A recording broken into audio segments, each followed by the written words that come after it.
settled. What is coming down now is environmentalism is nothing but phony science. Nothing but phony science. And if we really believe in the environment, if we really believe in freedom, if we really believe in truth, we need to get some straight answers. Now, the Kyoto Agreement, of course, was reached in the city of Kyoto.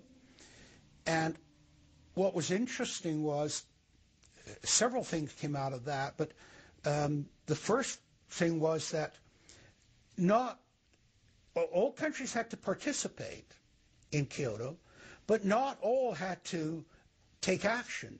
Only the developed nations were required to reduce their level of CO2.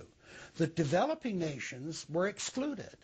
Now, of course, at that time, China was, and in some ways you can argue it still is, a developing nation. So it wasn't required to meet any targets under Kyoto, nor was India.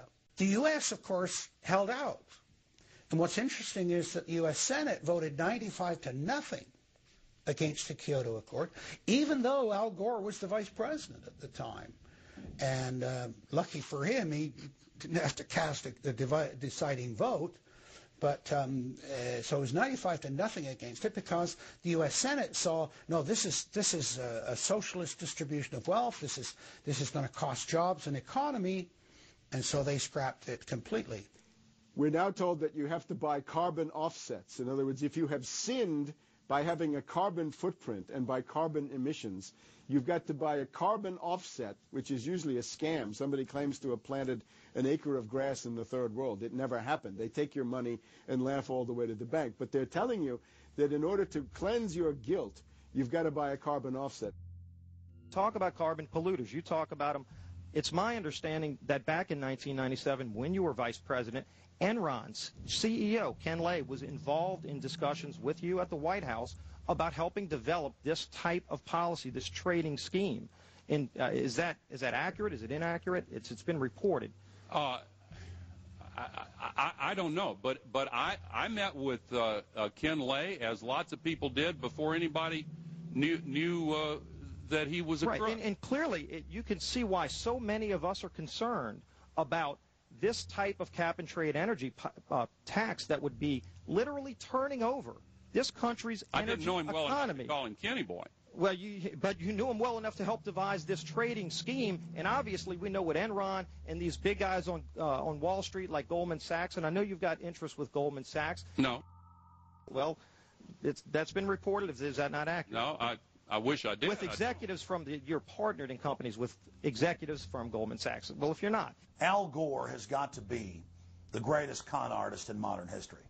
This guy claims he invented the internet. Even though it's on record, he's a liar, and he got away with it.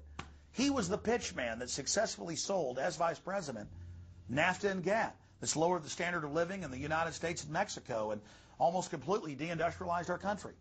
Now he's saying you should pay him and his private company, set up by Enron, a carbon tax on breathing. Look, if you want to buy Al Gore's propaganda, go ahead. But before you do that, you should at least look into the claims he's making.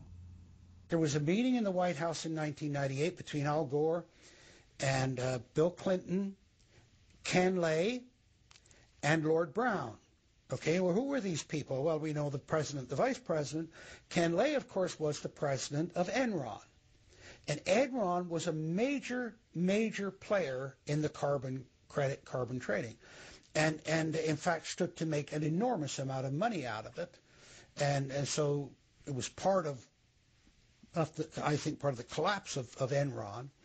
And Lord Brown, of course, was the head of the largest oil company in the world.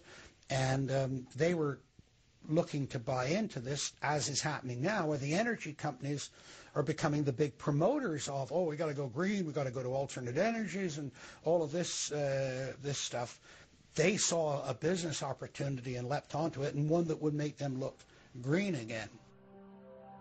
When it came time for the 1,200-plus page greenhouse gas emission and carbon legislation to be voted on, the Speaker of the House, Nancy Pelosi, would not let the Republicans, or even members of her own party, see the bill until minutes before the vote.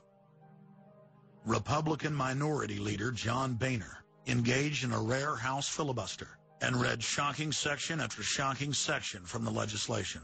Now, I really hate to do this, but when you file a 300-page amendment at 3:09 a.m., the American people have a right to know what's in this bill and have a right to know what we're voting on.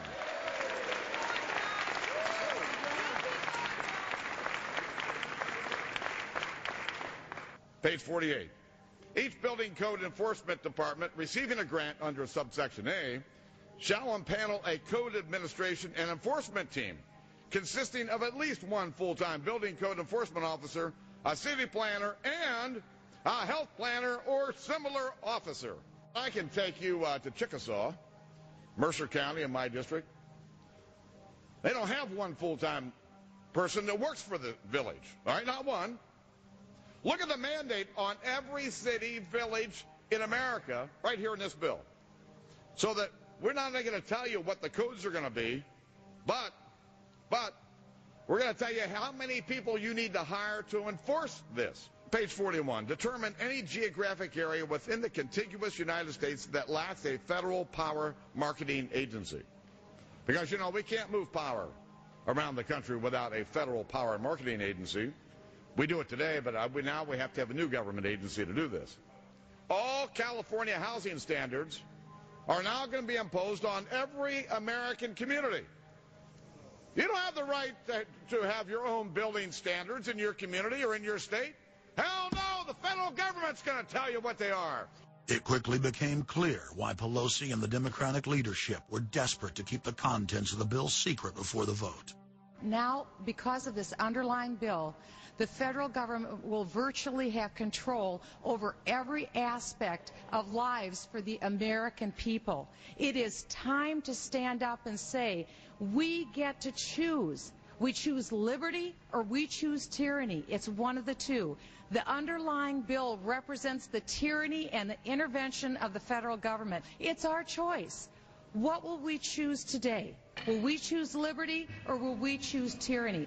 And I know that we'll be facing the single moms that heard from last summer. They can't afford the gasoline bill. They can't afford the propane. You didn't do a great thing. You hurt some really decent families struggling, trying to make it, and this is going to be their death knell. It breaks my heart. I yield back. It is, of course, a carbon tax on economic activity, farming, manufacturing, real production here inside the United States. It would tend to shut down even those miserable remains of an industrial economy that we still have after the collapse of the Detroit automakers and their related subcontractors and so forth. Every home and business in the United States would be federally regulated and controlled. Mandatory home inspections will be carried out by federal inspectors, and it's all at the expense of the homeowner. In New York, they're called the Environmental Police. On this day, a surprise visit to a market in Brooklyn's Chinatown. And every day you're not in compliance, you face huge fines. Go to page 235. The Secretary may set and collect reasonable inspection fees to cover the cost of inspections required. So number one, they can come in, the federal government can come in and inspect your house and send you the bill. And if they find that you're out of compliance with this new federal code, the Secretary shall assess a civil penalty for violations of this section. And then further, going to page 236, each day of unlawful occupancy shall be considered a separate violation. We're setting up a global warming Gestapo that can literally come in, and now this new term, unlawful occupancy. So now living in your home is considered unlawful under this bill. This is ludicrous. Worst of all, carbon czars in more than 35 federal agencies are given unlimited dictatorial power to tax all forms of carbon and carbon emissions. The Commissar Green Police openly brag that they will have the power to selectively enforce the new edicts on a case-by-case basis. It's funny because when I tell people what I do for a living, the first response usually is, you're with the environmental police? There is no environment in New York City. With this new power, the Green Mafia can take over the entire economy through selective enforcement. We know, Madam Speaker, that this national energy tax will cost the American people $2 trillion. We know that. We know this will result in a loss of 2.5 million jobs every year for the American people. We know that. We know this will result in a reduced